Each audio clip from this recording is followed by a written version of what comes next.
Okey, yang pertama kita perlu belajar bagaimana kita tulis kadaran. Okey, cuba tengok situasi di bawah.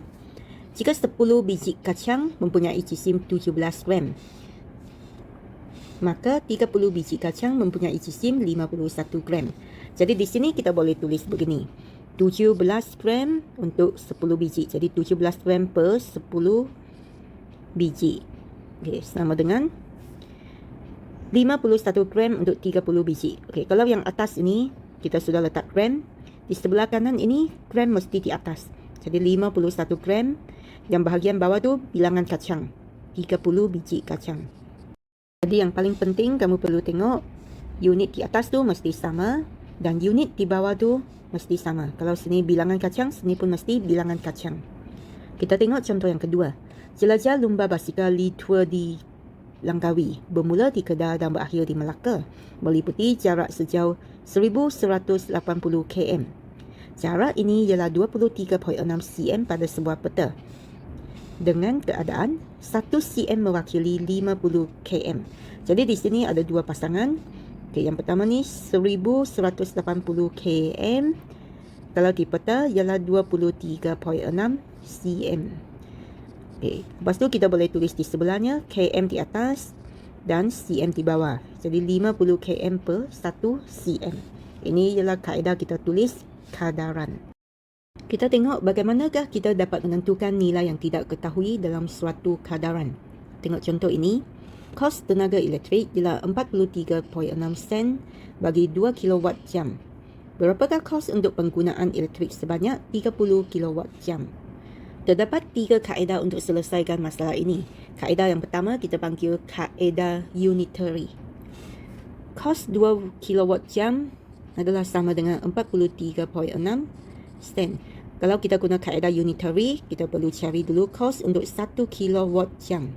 Okey, jadi 43.6 kita bahagi dengan 2. Dan kita dapati kos untuk 1 kW jam ialah 21.8 sen. Okey, apakah kos bagi penggunaan 30 kW jam? Kalau 1 kW jam 21.8 sen.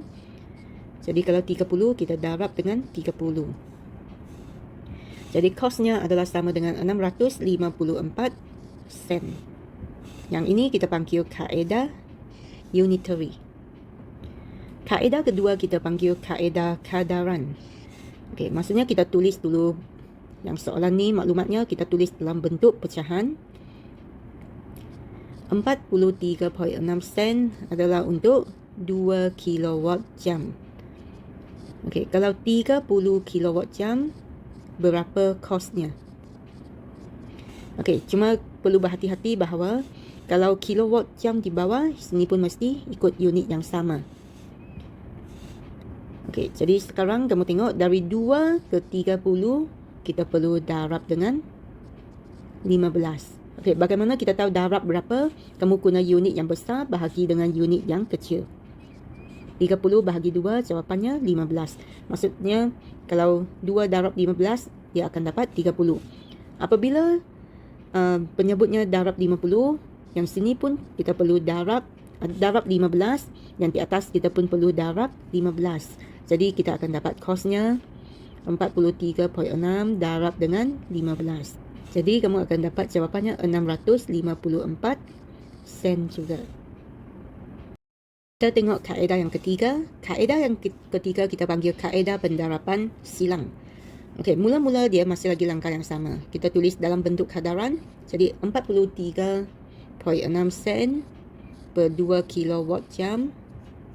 Okey, sebelah sini 30 kW jam. Berapa kosnya? Kita boleh letak X. Okey, lepas tu kita mau buat pendarapan bersilang. Apabila kita buat pendarapan bersilang, kita abaikan unit-unitnya. Okey, di sini kita darab. Jadi 43.6 kita darab dengan 30. Di sini kita darab, tengok dia bersilang.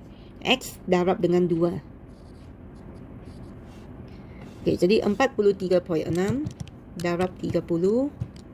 Kita akan dapat 1308. Dan X darab dengan 2 kita dapat 2X. Kalau kita mau cari X, kita pindah 2 ke sebelah. Jadi 1308. Dan darab 2 pindah dia akan jadi bahagi 2. Maka kita akan dapat X sama dengan 654. Jadi sama juga jawapannya. Ketiga-tiga kaedah boleh diterima. Cuma tengok kamu lebih biasa guna kaedah apa. Kita tengok satu contoh lagi. Cisim bagi 5 buah buku yang sama ialah 6 kg. Berapakah cisim bagi 8 buah buku yang sama? Jadi kalau kita guna kaedah unitary, kita boleh tulis cisim untuk 5 buku ialah 6 kg. Jadi dari sini kita boleh cari cisim untuk satu buku. Jadi kita guna 6 bahagi dengan 5. Jawapannya 1.2 kg. Okey, lepas tu kita mau cari cisim bagi 8 buku. Kalau satu buku 1.2, 8 buku kita darab dengan 8. Jadi kita dapat 9.6 kg. Ini adalah kaedah unitary. Kaedah jenis kedua ialah kaedah kadaran. Jadi kita tulis dalam bentuk kadaran dulu. 6 kg, 5 buku. Kalau 8 buku, berapa kg? Okey, kita boleh letak X. Okey, jadi di sini 5 ke 8, darab berapa? Okey, kita guna 8 bahagi 5. Jawapannya 1.6. Maksudnya 5 darab 1.6 dapat 8. Jadi yang atas pun darab 1.6. Jadi kita dapat X sama dengan 6 darab 1.6.